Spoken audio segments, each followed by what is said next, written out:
And then we were sort of lost. And then Omer told me, why don't we connect air conditioners to the internet? And my first reaction was, that's the dumbest idea I've heard. Mhm. But here we are 10 years in. Hello, everyone, and welcome back to the CleanTechies podcast, where we interview ClimateTech founders and VCs to discuss all things building and investing to solve the biggest challenge of our generation, climate change. Today, we speak with Ran Roth, the co-founder and CTO of Sensibo, an IoT device company that connects your AC units to various services in order to help you use your AC unit more efficiently. Ran started with a tech background focused on data, and with his co-founder, decided he wanted to start a business. They didn't specifically focus on climate, but did want to do something good for the world. Of course, as implied, they eventually ended up building a ClimateTech company. In today's conversation, we discuss how they got started, their experience raising funds back in the aftermath of the CleanTech 1.0 crash, and the future of indoor climate control. It's a very punchy episode with a lot of great content, so we hope you enjoy it as much as we did recording it. All right, welcome to the show, Ran. How are you doing today? Great. Thank you for inviting me to speak about Sensibo. Yeah, I'm really excited to have you. So let's just kind of start from the beginning. Give us a quick intro to yourself and kind of what you're doing with Sensibo. So I'm originally from a technological background. I am a computer scientist and physicist. I started my career in tech companies in Israel, in a company called Mobileye, where we did autonomous vehicles, and then other things that were related to computer vision and data. And I started Sensibo around 10 years ago, almost 10 years ago. In Sensibo, we are using data to improve the efficiency, comfort, and health of indoor climate. Mm-hmm. So just looking at your background, I'm just kind of curious, how did you end up getting into this space? Why did you get motivated to build a company like Sensibo? Yeah, so I wasn't always into air conditioning. I didn't know anything about the problem that I'm solving, but I like to solve problems that are meaningful and have data and machine learning in them. So I was working in a company where I did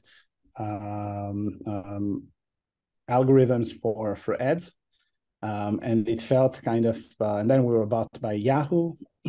And I didn't like the corporate world and felt that it was time for me to open something. And I really wanted to do something more meaningful that would also give value. So it would also be making money, but also be good for something else. And together with my co-founder, Omer, we were looking at like tons of ideas for what we would do. I think it's idea 77 or something. We scratched them one by one. And there were a few criterions. One of them was we wanted it to be something good for the world. We wanted data and machine learning to be meaningful. And we didn't want to do what everybody else were doing. And then we were sort of lost. And then Omer told me, why don't we connect air conditioners to the internet? And my first reaction was, that's the dumbest idea I've heard. Mm-hmm. But here we are 10 years in. So we looked at it and we understood that there is a big story in the energy that this thing is taking, in the toll it's taking on the planet, and how much it can be improved. Mm-hmm. So I guess what was there any particular guiding factors that you use when determining an idea? You know, you want to start a company. This is obviously a climate tech company. It's solving a climate problem. Was there an interest in climate for you at a young age or early on in your career? Did you have this kind of interest always, or is this something that along the way you just realized, hey, this is quite interesting, and actually the benefits of it are more than just kind of convenience. It's actually a climate thing. Just always curious to understand that journey. Yeah, I think I wasn't like particularly interested in climate at a young age. I mean, I was vegetarian, for example, and I had all kind of ideals.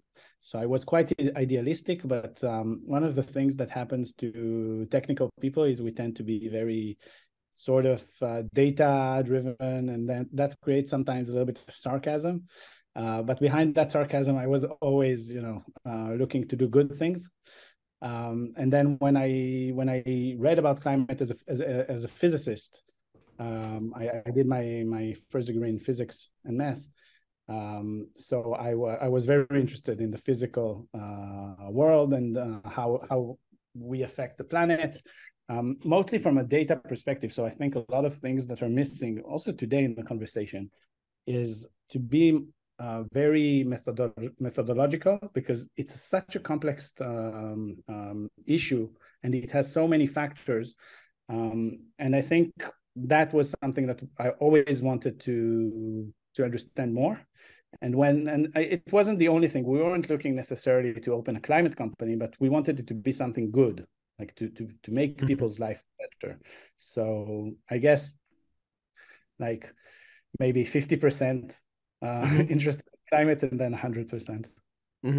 Yeah, no, I think it makes a lot of sense. It's not a bad thing. I think a lot of people sometimes are like, oh, it's disingenuous. Somebody's doing this company because it's in climate and they're not really interested in it. But the reality is that a lot of these solutions just need to be there for the climate. And it's okay if people kind of come around to developing these companies in that way. So I would be keen to talk a little bit about, so before we get into specifically what Sensibo is doing in detail, would be keen to understand what are some of the statistics around carbon emissions from AC and HVAC things in the world. Hey there. Quick break to remind any founders or VCs listening, if you are looking for deal flow, seeking to raise funding, looking for partners to help service your needs, or perhaps you're looking for corporate investment partners, feel free to reach out to us through our Slack channel, which can be found in the description. Because we meet a lot of people in this space, we set aside time each week to make introductions to the various people that we encounter.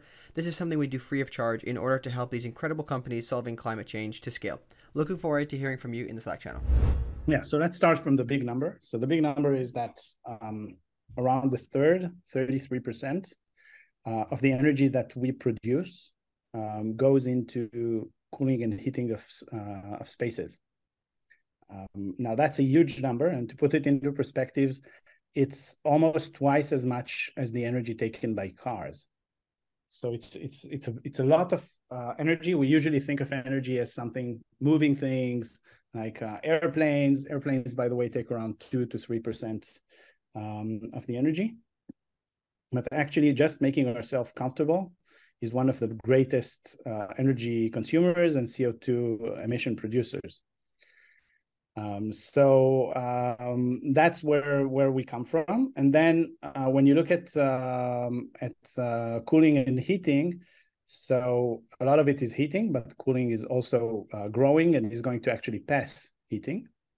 And air conditioning is definitely a technology that has its upsides.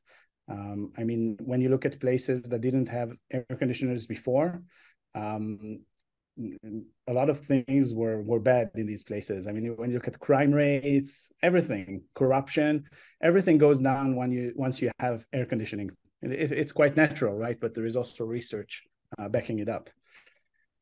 So we understand that it's sort of, you could say, a human right to have an air conditioner today. People without their air conditioner can't live without it, especially in Israel here, where I'm based out of.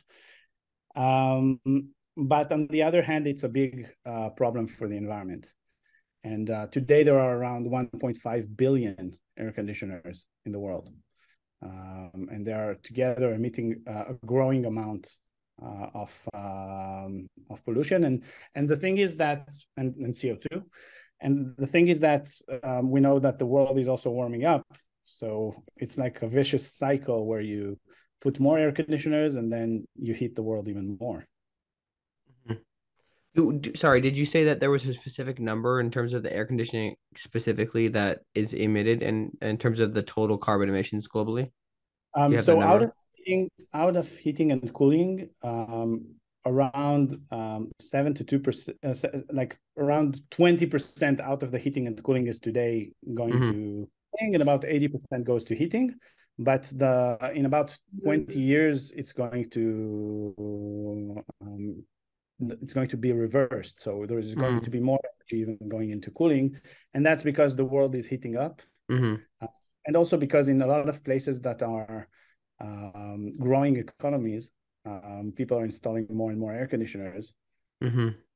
Yeah, So that is quite interesting. It's something never considered. So you mentioned that the more air conditioners are in a place when, a place starts to get these, crime rates go down and quality of life goes up. Is that usually due to the fact that because people can afford to buy air conditioners, they're kind of achieving a certain level of growth that's very healthy for them? Can you comment on that a little bit more, just out of curiosity? Because it sounds like that's going to be a leading driver for more air conditioning purchase if our goals as a global kind of community are achieved in helping other people come out of poverty.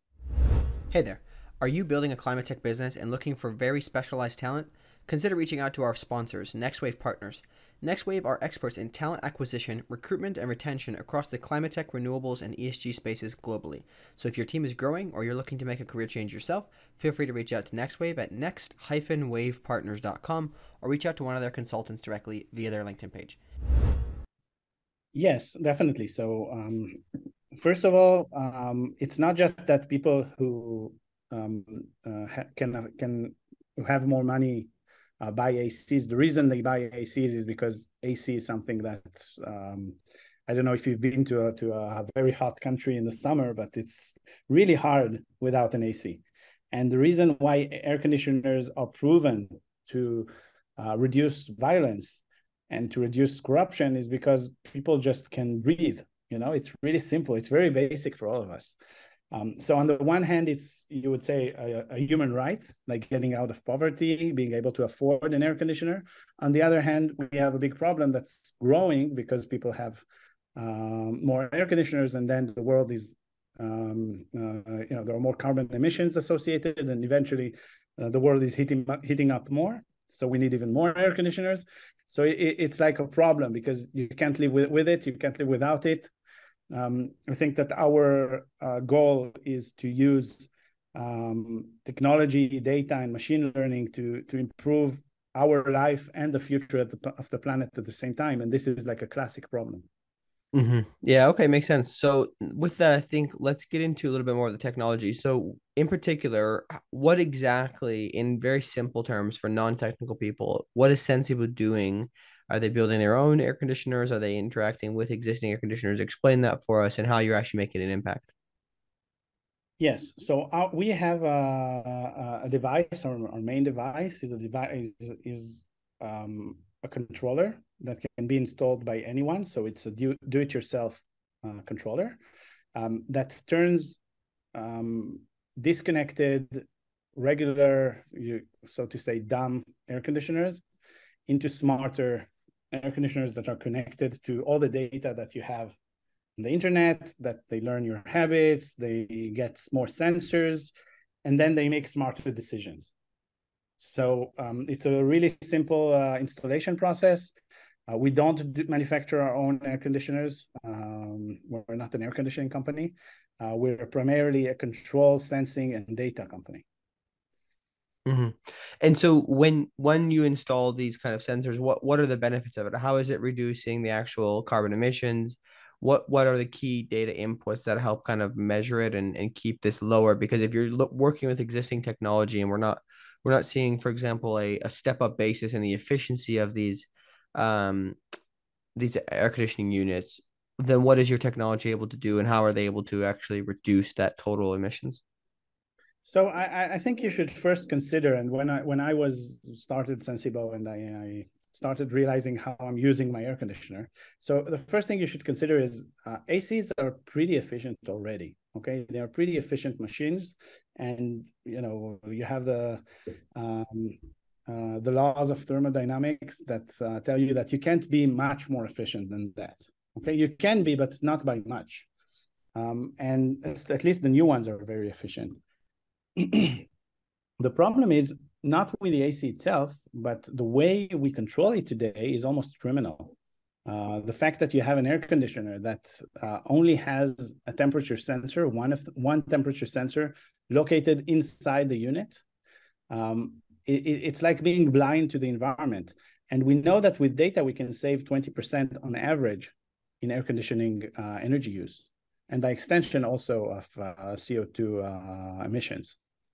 So the reason for that is that it's just so dumb what it's doing today, right? A lot like we know from our database, everything. We have a huge database. We have hundreds of thousands of data points, like of people using the product every day, and we know that around more than 30% of the people actually set it to a set point that's not even achievable by their system.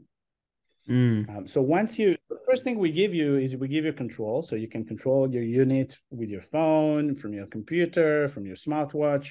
So it's a really cool gadget. But then very quickly, people are starting to realize how their AC works. And they put more and more advanced features and smart modes in the software. And they save a huge amount of energy.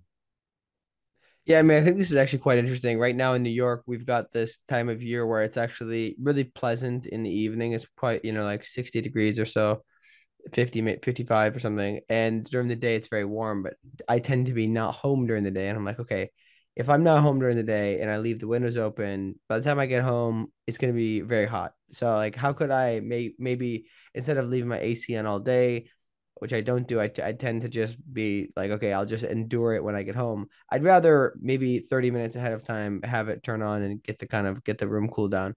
So this is kind of interesting right now. This is particularly what I'm my small problems that I'm dealing with right now in New York. This is quite fascinating. So I'd like to understand specifically,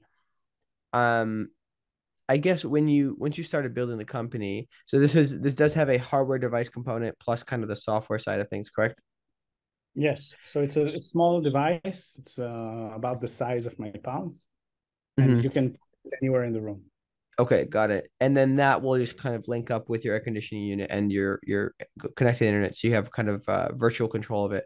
So when building a product like this is the thing I think would be really interesting to understand is this is a hardware and software solution. So how do you go about building this? Once you guys decided on the idea and you're like, hey, we're gonna go forward with this. How did you test it to make sure that there was product market fit? And what was your kind of initial MVP to just get things going? Yes. So first of all, before I answer the question, just about your specific needs, and it's amazing to see like these small specific needs add up, because when you save energy and millions of others do the same, then it adds up to something very big. Just we actually can use your geolocation of the phone, and then you don't even have to turn on the air conditioner yourself. So that's one of the features, for example. So it's a very common and heavily used feature by our users. And regarding the question about how we started and how was the MVP, so because we are technical people, so it was pretty easy for us to set up a POC, proof of concept. We used the Raspberry Pi, which is a hardware device that is very easy to start with, so it's not custom. And we just built it ourselves. We handed around 10 to 20 of those that we actually made ourselves, and saw the reaction of people. So we did do a test. I think it's a good idea to do a test. But then I think what we didn't realize is how difficult it's going to be to move from a POC into a full product, and all the other things that we're going to find out along the way about what you can actually do with data. So that part had to wait. So I think it's a mix. You can do some kind of POC, but then you also have to make some gambles along the way. So that was our story. At least we did do a product market fit. We knew that we were on the right track, that there was something big. But then the way from having a POC to actually having marketing and sales and manufacturing and getting the plastics and the technology and the cloud, that's a long way to go. Hey there, thanks for listening to this episode. If you made it this far, it's likely that you're enjoying the show, so I wanted to ask your help. If you're enjoying it, please give us a review on Apple Podcasts and share with somebody in the same industry who might find this interesting. And if you're interested in getting summaries of these episodes, go subscribe to our newsletter that comes out on LinkedIn and Substack. Links can be found in the description. Thanks for your help in growing the reach of this show. Mm-hmm. Yeah, could you talk a little bit more about that? I mean, there's a lot of climate tech companies that are going to have some type of hardware component involved. So I'd be keen to understand, how did you manage using kind of a non-customized device first, and then getting to a point where you could get enough funding to go and then either build a manufacturing plant or have enough volume to go to another manufacturing facility. Could you talk about that kind of process? I think that'd be very fascinating for a lot of founders listening.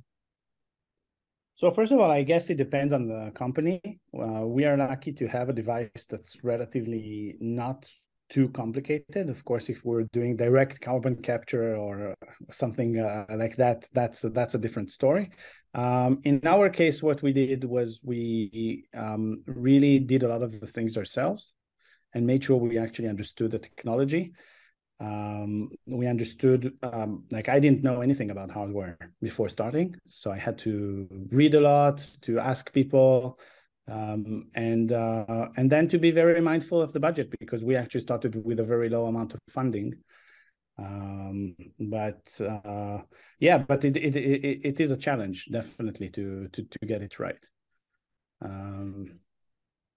Was there any certain point where I don't know, like I'm keen to know this particular challenge. Let's say you were going from kind of a non-customized device to your own. Did you seek to manufacture it yourself with your own manufacturing facility, or go to a manufacturer that could then build it for you?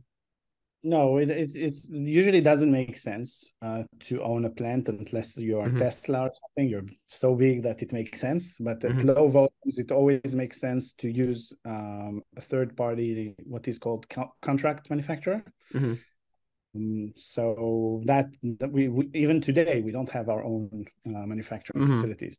Mm-hmm. Okay. And then so when But you first, sorry, go ahead. no, go ahead. No, I said, but the technology, how you make the product, you have to really understand. Like I understand every single bit of hardware in our device. Okay, good. So, but when you approached them for the first time, I'm assuming you maybe had some customers and you had some demand. How were you able to get that? Were there any kind of pushbacks from the manufacturer saying, this is too small, we need something bigger? How does that look when you're a very small company, when you're a startup? Because manufacturers prefer to deal in volume, is my understanding. So, we'd be keen to understand that specific kind of discussions or challenges there. I guess as an entrepreneur and the founder, you have to look for the right people. So you can speak to 10 different people and they are not the right partners until you find the right one, and you just need one. So Mm-hmm. we found the right one, and it was not too big and not too small. It's just you want to be in a medium. So in the beginning, we were really a small customer. Today, we're one of their biggest customers. So they grew with us. But it doesn't always make sense to go to the big manufacturing companies. Mm-hmm. Okay, very good. That's helpful to understand. And in terms of the timeline, you mentioned you started out with a very low amount of funding. Could you walk us through maybe some of the milestones that you were able to achieve that helped you then go and raise larger rounds to then really expand, and maybe talk about along this point? I'd be keen to understand where was the inflection point where you felt like, hey, this is really working, this is growing very quickly, and it kind of started to take off massively. Yeah, so one of the best things about our device today is that we have the most comprehensive support for any type of air conditioner. And in our case, that was a big challenge. So today, Sensibo has the best support, and we can actually use data from tens of thousands of models of customers that are using their ACs and upgrading them and saving 20% on energy. But that took a lot of time to develop. So along the way, our first model wasn't as good as the second model. The second model, we didn't give up. It was very difficult. I mean, we were almost bankrupt. But then we said, okay, we have this one more second version that we're coming out with. And that just made all the difference, because all the mistakes that we've made along the way, we learned from them and implemented them in the second hardware. And then it just, that was a big inflection point for us. And then specifically around the funding, what was it like because it looks like you started kind of around 2013 with this.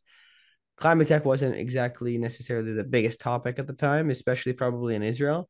So I'm kind of keen to understand the investors' interest. Like, how did you pitch it? Because I know that there's this tendency for startups to pitch differently depending on what's hot at the moment. So what was that like trying to raise money throughout that time? And then when did it get a little bit quote unquote easier? So I'll tell you one thing. When we raised money, if you said, so the word climate tech didn't exist, there was CleanTech. And if you said CleanTech to an investor, the meeting would end right there because it was just after they lost a lot of money on all the CleanTech ventures of biofuels and all that back in the 2000s. So it was like, I think we're seeing now a revival of climate tech, which I'm really glad about it. But we weren't able to use the word climate tech, so we said energy, and we said, okay, it will be good for the world, it will save energy, and that's how we messaged it. And it was very difficult. I can tell you that we were never one of the startups that grew out of some kind of hype, but more of really smart and lean product work. So and even today, I mean, we've never raised a huge amount of money, but we're able to build a business that's working and growing. So that's that's how we chose to build it. I think today there are more opportunities for climate tech companies.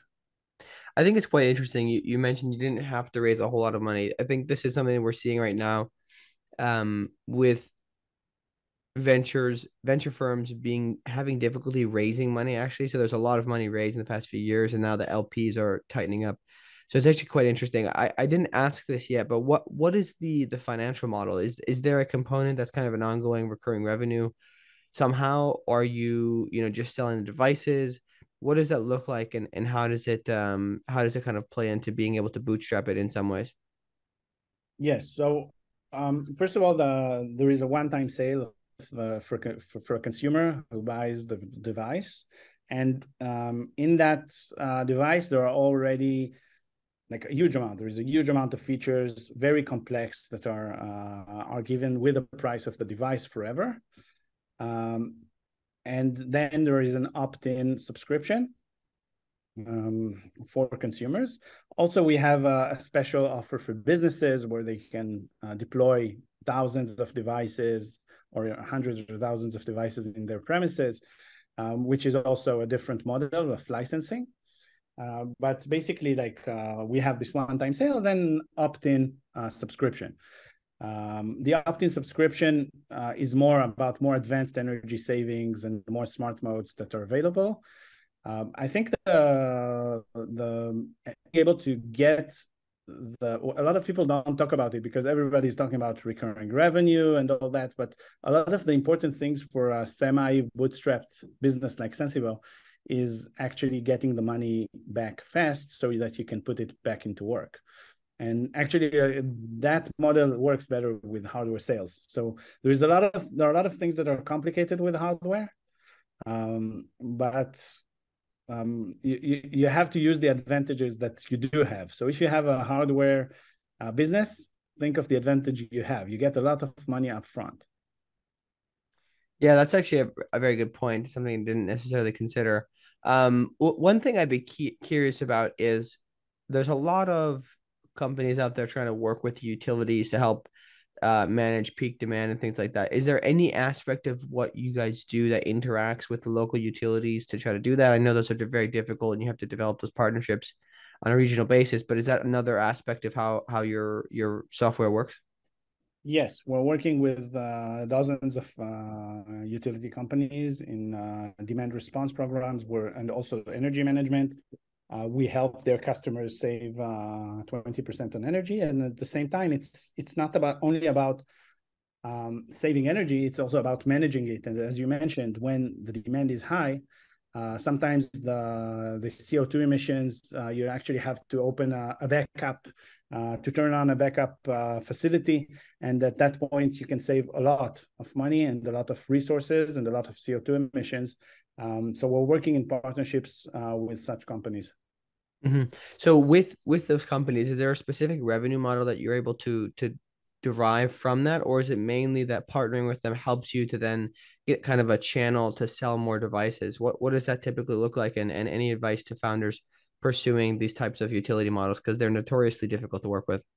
Yeah. So the first advice is like be patient and don't necessarily rely on it. Okay. So it takes a lot of time. When we started, we talked with utilities and we realized it's going to take forever. So we said, okay, first we'll sell on Amazon, we'll sell through our website, we'll find other channels.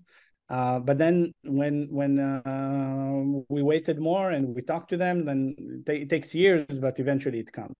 So the first thing is you need a lot of patience. And in terms of the model, it varies a lot. So in some cases, we have they are just a channel. In other cases, there is some kind of revenue share with the end customer.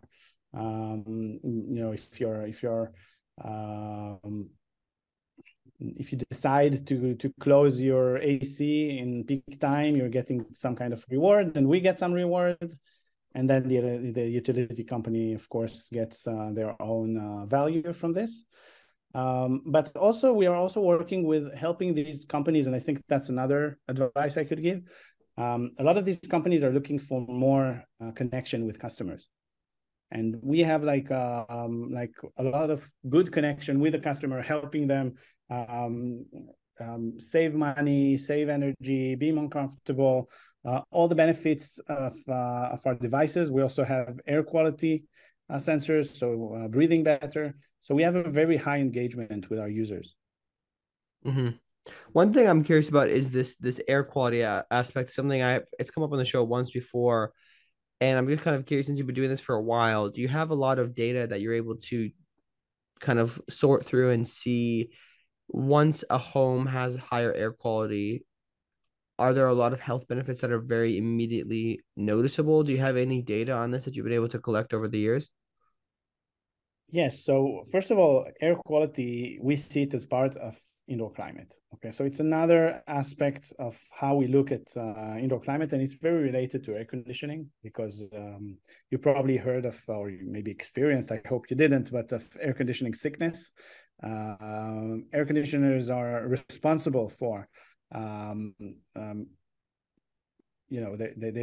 they bring air from outside or even from inside, but they are very tightly coupled with the air that enters your home.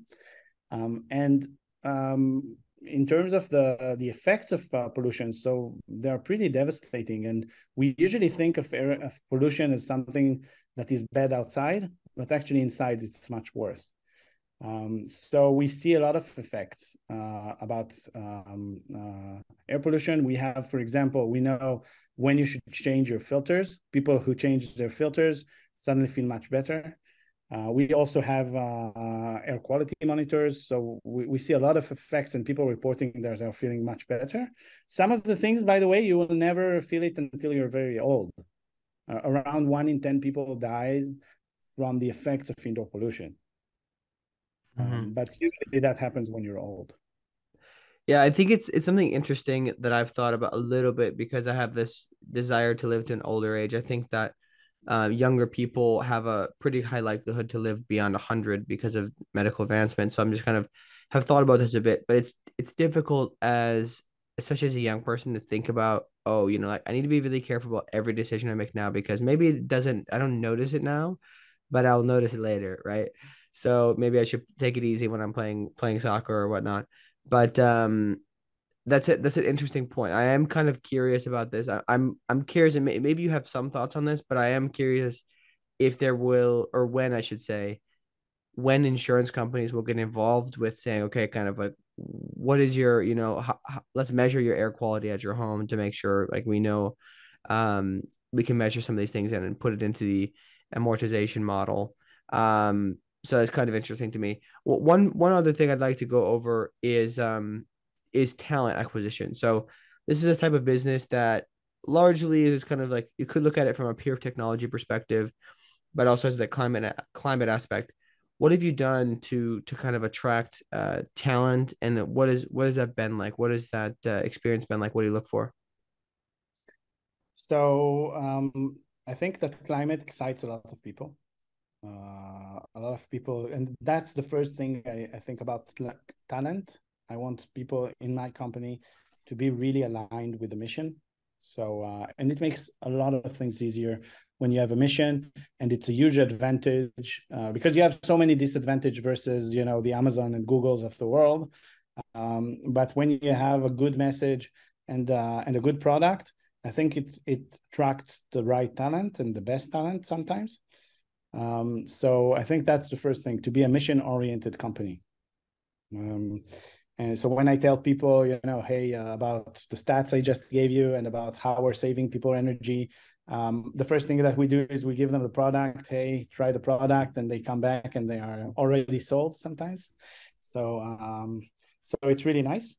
And then, understanding, I think one thing I understand today from my experience as a founder is how important the messaging is. So it's not enough just to do, you also need to tell, hey, this is what we're doing. We're improving the world. We're saving 20% on energy. We're making a smarter AC to a smarter life.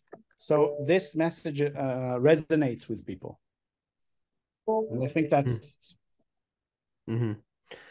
Yeah, that makes a lot of sense. I mean, it is important to have that alignment. I think it's interesting. I would be keen, I guess that is fascinating. I think it's talent is important aspect of it. It's my day job. That's what I spend a lot of time on.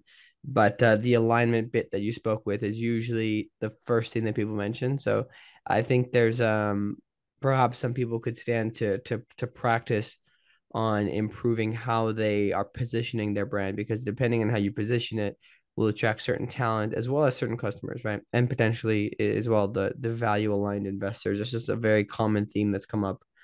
um, okay, so one other thing, I like to a very optimistic person. I like to look at the future. Kind of, would you mind talking to us a little bit about your thoughts on the future of Sensibo and where it can go? What kind of verticals can you use your existing talent and understanding to expand into and to make a greater impact? Yeah, so I think the air conditioning is slowly changing, air conditioning control and air conditioning in general. There are a few trends in our industry. I'm not a big predictor of the future. Like we've all seen how it was to predict the future in 2020. There are lots of black swans, right? But I can tell you about some trends in what's happening in indoor climate control and in our field. The first thing is that people realize that air and climate is something that they're engulfed with 24/7, and they are more aware of it, both of the energy and both of what they're breathing. And we see this from year to year. We see energy being, again, a problem in the world. And I think that this has a lot of effect about governments, about businesses, about consumers wanting to save more on energy. And the other thing is air conditioning is definitely a growing segment. We're talking about tripling the number of air conditioner units in 2 decades. And also the heaters that today we're using a lot of gas and a lot of fossil fuels. All of this will change mostly to air conditioning technology, because heat pumps are basically air conditioners. It's the same technology. So we're going to see more and more air conditioners, more and more electrification of heating, like they do with cars. And the control of the brain of the air conditioner is going to take a more and more important place, much more than it is today. It's not just an appliance. It's something that we breathe around 23,000 times a day.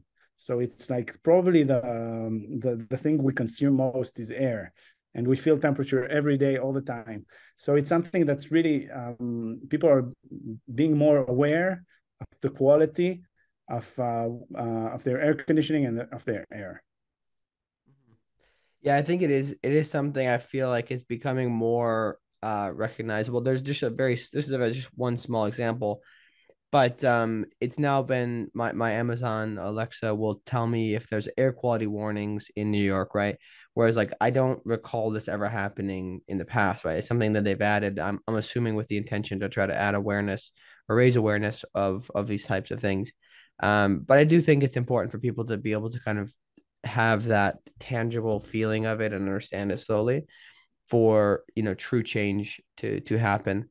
So with that, I guess kind of just to wrap things up here, what would you say are your asks for the audience, or just kind of things that you're excited about in the future and where people can reach you? Okay, so first of all, reaching me is quite easy. I have a LinkedIn. You can write on our website. Www.sensibo.com. And regarding my asks from people, so I don't know if I'm in a position to ask people, but like I would say that, be mindful about your life and about climate in general. Think about whether sometimes you have counterintuitive things in climate, and actions that look good are not good, and actions that look bad are actually better. So try to be analytic about it, and about our specific angle of air conditioning. Make your AC smart, because it's really important both for the climate and both for your health and comfort. So that's like, that was like the piece of maybe some kind of advertising for ourselves. But really, I do believe it, and that's why I'm doing precisely what I'm doing. Yeah, very good. Well, I appreciate you coming on. It's very obvious to tell that you enjoy what you're doing. You're very passionate about this. So thank you for coming on and sharing this. I'm definitely gonna go check this out and see if I can sort my air conditioning issues for the summer. I have two windows in my house, two in my apartment, and my desk is in the complete other side of the building. So it's very difficult. It's very warm next to next to this one, especially when I'm recording podcasts. But we'll have to look into this. Maybe it can help solve these problems for me. Yeah, for sure. All right, very good. Thanks so much. Okay, thank you very much, and have a good day. Yeah, you too.